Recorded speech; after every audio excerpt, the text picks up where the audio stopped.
오늘 사랑의 매라는 제목을 가지고 함께 하나님의 말씀에 은혜를 나누고자 합니다.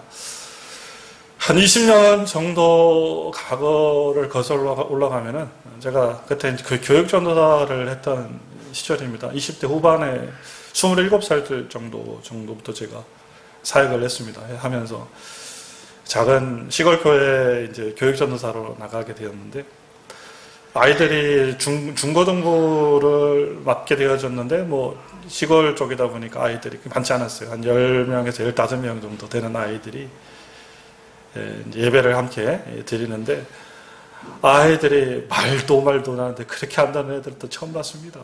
말을 얼마나 안 듣는지.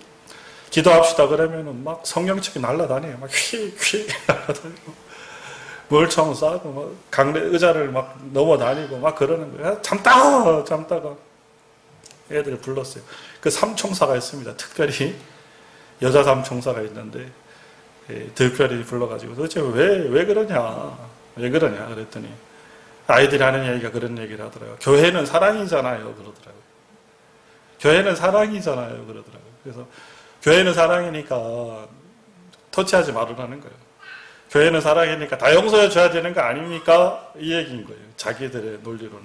그렇기 때문에 교회에서 자기가 아무리 예배가 그렇고 말씀을 지우고 자기네 마음대로 해도 목사님 관여하지 마십시오. 하나님은 사랑이시니까요. 그래서 사랑이라는 얘기는 어떻게 듣긴 들었나 봐요. 그렇게 떠드는 중에서도 그런 얘기를 하더라고요.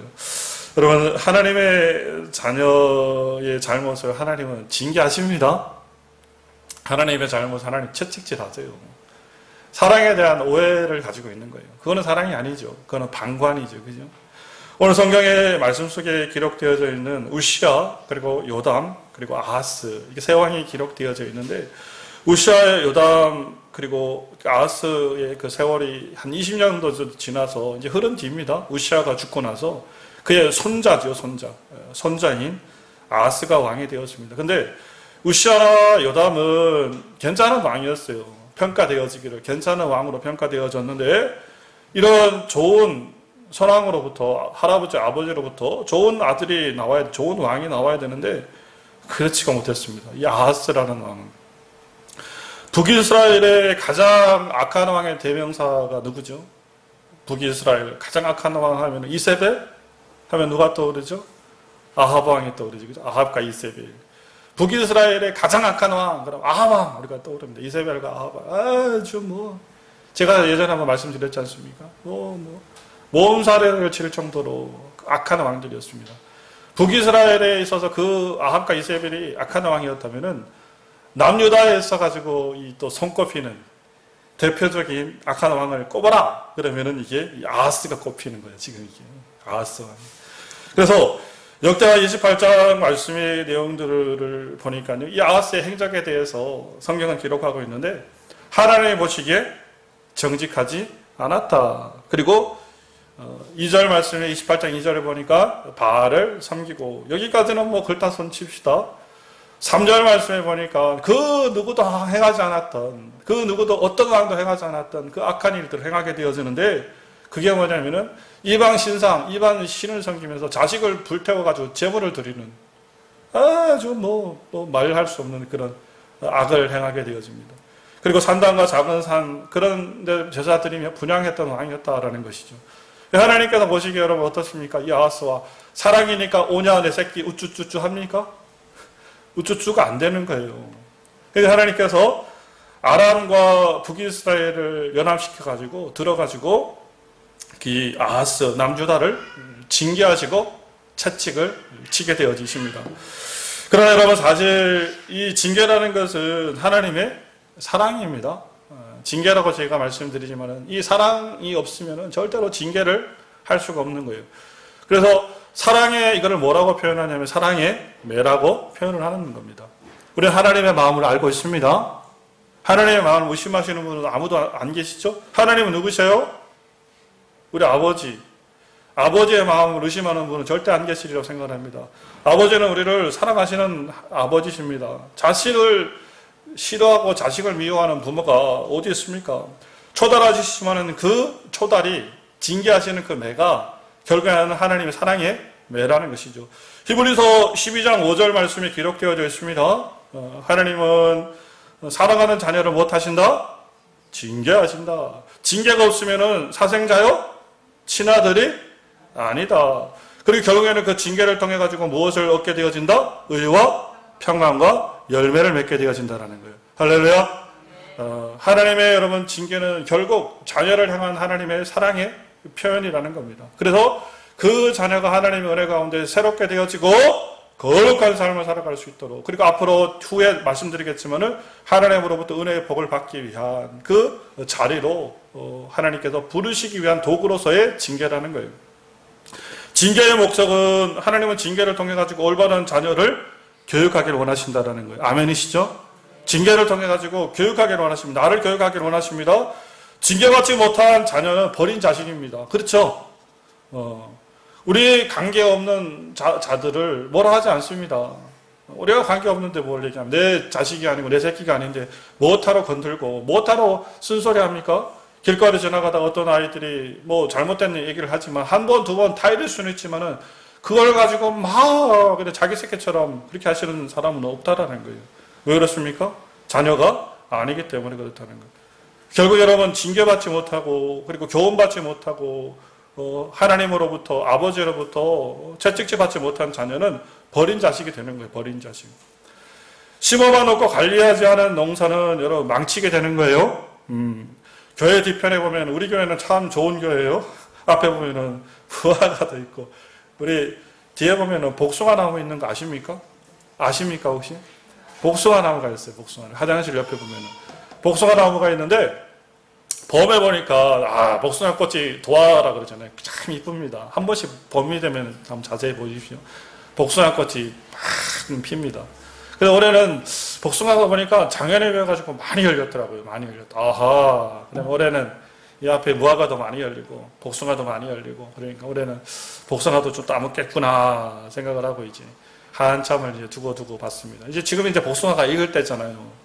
근데 가보니까 복숭아는 웬걸? 다 떨어져 있어, 다 떨어져 있어. 다 썩어 있고 다 떨어져 있어. 그래가지고 좀 멀쩡해 보이는 놈이 달려있더라고요, 복숭아가. 그래가지고 그거를 따서, 어이구, 옳거니 하고 따서 이제 먹으려고 이제 한 입을, 씻어가지고 한 입을 배 물었더니 그 안에 우리 성도님이 좋아하시는 그냥 벌레가 한 마리가 꿍떡꿍떡 그냥 뱉어냈죠. 그래서 뭡니까 이게 벌레 안 먹은 쪽으로만 싹 해가지고 우리 집사람 갖다 줬더니 어이구 왜 이렇게 맛있는 복숭아 있냐고 막 또 난리를 치더라고요. 근데 어쨌거나 복숭아가 관리가 안 되니까 방치되어져 버리고 가만 내비둬 버리니까 어떻게 돼요? 썩는 거예요. 썩는 거. 교훈 훈계 제가 그 말씀 드리는 거예요. 관리되어지지 않고요. 내버려두지 않고 하나님으로부터 징계받지 않은 자녀는 하나님으로부터 채찍받지 않는 자녀는요 망하기가 쉽다라는 겁니다. 15분 오면 됩니까? 거름도 줘야 되고 또 가지도 쳐야 되고 그죠? 그 다음에 봉지도 씌워야 되고 약도 쳐야 되고 그렇게 해서 하나의 복숭아를 먹기 위해 가지고 얼마나 거기에 힘을 쓰고 애썼습니까? 그래서 하나의 뭐가 되어지는 거예요? 온전한 열매가 딱 태어나는 거예요. 탄생되어지는 거예요. 그래서 우리 성도님들이 그냥 맛있게 드실 수 있는 열매가 되어지는 거죠. 그렇듯이 하나님의 여러분 올바른 교육과 하나님의 올바른 그런 가르침 그것을 우리가 싫어하고 무시한다 그러면은 우리는 하나님의 올바른 자녀로 자라가기 앞에서 나왔지 않습니까? 썩은 복숭아가 될 수밖에 없는 그런 처지에 놓이게 되어진다는 거예요. 성경의 말씀에 보니까 여러분 자녀를 잘못 교육해가지고 아주 집안이 폭삭망한 집안이 있지 않습니까? 제가 몇 번을 언급해서 말씀을 드렸지만은 엘리의 여러분 가정 엘리 홈리와 비누아스 있잖아요. 홈리와 비누아스 사무엘상 2장 말씀해 보니까 그 아버지 엘리 제사장이 아들을 징계하심으로 인해 가지고 전 가족이 멸망을 당하게 되어져요. 제사장 가정 얼마나 여러분 위대한 가정입니까? 하나님으로 선택된 가정 아닙니까? 근데 그 자녀의 그 아버지의 자녀가 홈리와 비누아스라는 이 자녀들이 그냥 난리를 치는 거예요. 앞에서 말씀드렸던 대로 불량품이 되어지는 거예요. 썩은 과일이 되어졌어요. 그래서 개역 한글에 보니까 이들을 불량자라고 표현을 해요. 사무엘상 2장 12절 말씀에 보니까 불량자. 불량자라는 여러분 썩은 가해를 얘기하는 거예요. 불량품을 얘기하는 거예요. 행실이 나쁜 자를 의미하는 거예요. 홈리와 비나스가 그랬다라는 겁니다. 사무엘상 2장 16, 17절을 말씀해 보니까 이들의 행동이 기록되어져 있는데요. 하나님 앞에 제사들이 있는데 제사의 음식을 지네 마음대로 막 건드리는 거예요. 지네 마음대로. 하나님을 두려워할지 모릅니다. 근데 가만히 보니까요. 이들의 행위가 한두 번 해본 행동이 아니에요. 하나님의 제사를 함부로 건드렸다는 것은 쉽게 말해서 오랜 세월 동안에 이 홈리와 비나스가 이 습관에 되어져 있었다는 거죠. 한두 번 해본 솜씨가 아니다라는 겁니다. 그러면 오랜 기간 동안에 그 아버지는 뭐 했냐라는 거죠. 그 아버지는 그 자녀의 잘못된 태도, 잘못된 예배의 자세를 보고 방관하지 않았겠습니까? 가령하지 않았겠습니까? 아이고 우리 아들 귀하다. 아이고 우리 아들 귀한 아들. 그래. 옛날에 보니까 어떤 권사님이 그러시던데 예배 때 그냥 막 아이가 앞에 나와가지고 뛰어다니고 하니까 어이구 막 박수 치는 거 앉아서 잘한다. 이건 잘한다는 문제가 아니에요. 아이들 옆에 앉혀서 어린 아이지만은 교육시켜야 되는 거죠. 그러니까 얼마나 그 아이를 너그러 자녀를 향해서는 다 너그럽지 안 너그러운 사람이 어디 있습니까? 자녀가 얼마나 귀한데 눈에 넣어도 아프지 않고 그죠? 그게 자녀들인데. 근데 여러분 교육할 것은 교육하고 바로잡을 것들은 바로잡아야 되는데 그렇지 못했다는 거예요. 특별히 사무엘상 2장 20절 말씀을 보십시오. 얼마나 이 홈리와 비느하스가 극으로 달리냐면은 성전을 섬기는 여인들과 동침하게 되어지는 가늠하는 성전에서 가늠이에요. 동침하는 이 일들을 행하게 되어지는 겁니다. 근데 이 소문이 누구에게 들려요? 엘리에게 들리는데 엘리가 여러분 자녀를 향해서 말하는 태도를 한번 보십시오. 그리하지 말아라. 아들아 그리하지 마. 왜 그래 아들 그러지 마. 이거 아닙니까? 소문이 좋지 못하다라는 거예요. 다른 사람의 소문은 듣지만 누구를 두려워하잖아요? 하나님의 말씀에 귀를 기울이지 않습니다. 간음하고 하나님의 예배를 하나님의 성물을 함부로 취급한 성경의 말씀이 이거는 극처분을 해야 되는 거예요. 극처분. 읍참마속이라는 우리 표현 사자성어 아시죠? 읍참마속. 제갈공명이 뭐합니까? 전쟁에서 패하고 돌아온 마속이 어떤 자냐면은 양아들과 같은 존재예요. 엄청 사랑을 받았던 사람입니다. 근데 전쟁에서 패하고 장수고 돌아오면은 목을 베야 되는 거예요. 근데 아들과 같은 존재를 목 베려니까 어때요? 속이 쓰린 거예요. 그럼에도 불구하고 뭐예요? 군기를 세우기 위해서는 뭐 하는 거예요? 읍참하는 거예요. 눈물을 흘리면서 마속을 베는 거예요. 우리 신앙이 아들의 신앙이 바름을 위해서 올바름을 위해서 우리가 교육하지 않고 훈계하지 않는다라는 거, 징계하지 않으면 문제 된다라는 거 제가 말씀드리는 겁니다. 이렇게 내버려 둬버리면은 잘못된 길로 나아가게 된다라는 거. 결국에는 무슨 결과가 가져오면 가정이 어떻게 되어졌어요? 우리가 너무 뻔하게 잘 알고 있습니다. 결국 어떻게 되어져요? 그 가정이 망하게 되었죠. 있습니까? 아버지 죽고 두 아들 다 죽고 애들은 사생아가 되어가지고 엄청난 그런 비극의 주인공이 되어져 버립니다. 여러분 하나님의 징계를 감사할 수 있는 그런 은혜가 있으시기 바랍니다. 우리 아멘 그게 하시네. 감사합니다. 하나님의 징계를 감사할 수 있는 은혜가 있으시기 바라요. 징계는 하나님의 사랑입니다. 사실 누군가가 나의 행동을 사랑으로 지적해주고 바람에 대해서 고쳐준다면은 가르쳐준다면은 얼마나 여러분 더 감사합니까? 더군다나 신앙에 대해서 우리를 가르쳐준다는 것은 너무너무 감사한 거예요. 아멘? 신앙에 대해서 누가 나를 바로 세워준다는 것은 그거보다 더 감사한 게 없습니다. 얼마 전에 저희 어머니가 목 수술했다고 말씀 한번 드렸지 않습니까? 그 큰 병원 가가지고 목 뒤에서 큰 수술을 했습니다. 큰 수술을 했어요. 큰 수술을 하는데 의사가 칼 대고 나사받고 얼마나 그 수술을 합니까? 근데 어머니가 그러는 거예요. 의사 수술 끝나고 나왔는데 의사를 향해 가지고 그냥 고맙다고 감사하다고 그냥 아주 큰절을 할 판이요. 우리도 그래요. 우리도 보니까 그 의사 선생님이 얼마나 위대해 보이고 대단해 보이는지 모르겠더라고요. 내 돈 들어서 했는데 고마울 게 뭐 있어요? 사실 따지고 보면 내 돈 들이고 수술 받았잖아요. 고마울 게 뭐 있어요? 근데 뭐 했기 때문에? 고쳐졌잖아요. 고쳐졌으니까 얼마나 고맙고 감사합니까? 그렇듯이 하물며 우리의 영혼은 말할 바도 아니라는 거예요. 우리의 영혼은 말할 바 아니에요. 어머니가 앞으로 죄송한 말씀이 이제 어머니 여든이 되셨는데 얼마나 이제 앞으로 하시겠습니까? 10년을 하시겠습니까? 20년을 하시겠습니까? 10년, 20년 인생을 고쳐줘서 건강하게 해줬는데 그냥 땅에 닿는다니까요. 고맙다고. 땅에 닿아. 우리는 이 영혼은 하늘나라의 어떤 영혼이에요? 영원한 영혼이에요. 할렐루야. 영원한 영혼이에요. 영원한 영혼. 이 영원한 영혼을 우리가 고침받는다라는 것이 얼마나 감사하고 얼마나 여러분 고맙습니까? 그죠? 그래서 우리 정엄교회에서 강단에서 선포되어진 하나님의 말씀들이 징계가 되어지거나 또 말씀이 채찍이 되어질 때라도 우리 성도님 감사하는 마음으로 그 말씀을 받을 수 있는 은혜가 있으시기 바랍니다. 나의 삶을 바르게 하고 나의 신앙을 바르게 하고 나의 인생의 기준을 바르게 한다는 것이 얼마나 감사합니까? 시험 들지 마시고 아멘. 자의적인 판단으로 하나님의 말씀을 평가받지 말고 감사하시기 바라요. 앞에서 말씀드렸죠. 징계는 하나님의 모은 편이다. 사랑의 편이다. 사랑하시기 때문에 결국에 하나님께서요, 이 징계를 통해 가지고 왜 감사하라고 말씀드리냐면 결국에 하나님께서 우리들에게 주시고자 하는 목적이 있다는 거예요. 그게 뭐예요? 축복 주시기 위해서 그런데 은혜 주시려고 그래요. 복을 주시려고. 결국은 그건데 하나님의 일편단심, 제가 일편단심이라는 말씀을 많이 쓰지 않습니까? 하나님의 간절한 마음은 뭐냐면은 주의 백성들이 잘못된 길을 걸어갈 때 징계를 받음으로 예수를 깨닫고 알고 하나님을 제대로 깨닫고 알고 알아서 정말 평생을 살아가면서 누구 잘 믿고? 예수님 잘 믿고 할렐루야! 예수님 잘 믿고 천국 가는 것이 하나님의 일편단심이에요. 천국에서 같이 좀 나랑 영원토록 좀 거닐면서 좀 살아보자.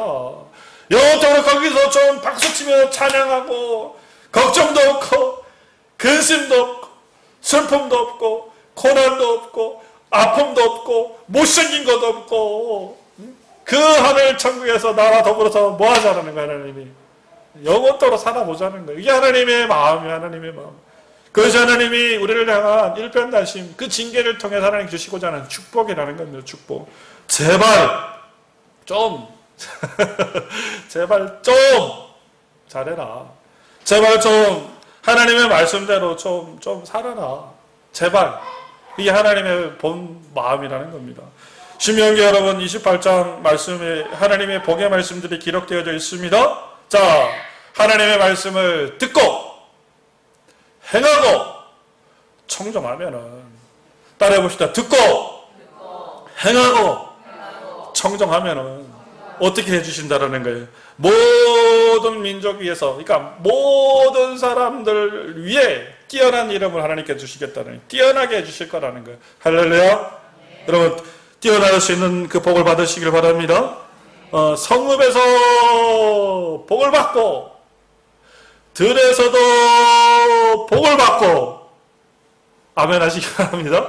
다시 성읍에서도 복을 받고 들에서도 복을 받고 또 자녀들도 복을 받고 토지들도 복을 받고 키우는 짐승이 복을 받고 야 세상에 오직 했으면 여러분 이 강주리와 그릇도 복을 받는답니다. 그렇게 하나님이 복을 쏟아주신다는 거예요. 들어가도 복을 받고 나와도 복을 받고 할렐루야. 뭐 하면은 듣고 행하고 청종하면은 딱 그냥 뭡니까? 딱 그냥 새겨버리세요. 내 마음에 새겨버리세요. 듣고 행하고 청종하면은 하나님께서 이토록 징계를 통해 가지고 우리를 뭐하기를 원하신다는 거예요. 할렐루야. 복 주기를 원하신다는 겁니다. 이 복이 우리 정음교회 믿음의 성도님 여러분들 것이 되시기를 간절히 바랍니다. 아멘. 우리 담비 정도 애들 키울 때 보면 이제 걸음을 조금 걷게 되어지면은요 집안에다 전쟁 나지요. 무슨 전쟁 납니까? 엄마는 그냥 뭡니까 밥그릇 들고 뭡니까 이게 숟가락 들고 애 퍼먹이려고 막 떠나다니고 애는 쳐다보고 줬다가 깔깔 도망가는 거 안 먹는다고 도망가고 엄마는 쫓아가서 먹이고 먹어라 뭐요 애는 안 먹어요. 그래서 우리 성도님 중에서 도망가는 분들은 한 살짜리로 제가 생각할 테니까. 한 살짜리 신앙으로 생각할 테니까.